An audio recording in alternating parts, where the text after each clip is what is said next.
Hello everyone, in this video I will show you how to install water eject shortcut on iPhone 15 Pro Max. So before starting the video, don't forget to subscribe the channel and also press the bell icon. So first of all, open Safari browser and then here search water eject.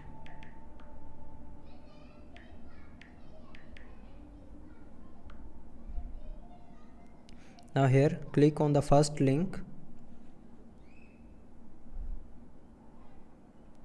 and then scroll down and click on get shortcut.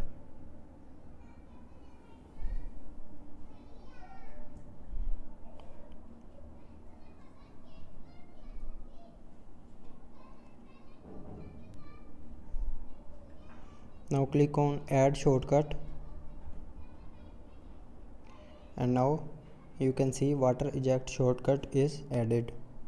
So that's how you can install water eject shortcut on iPhone 15 Pro Max. I hope you liked the video. Thanks for watching.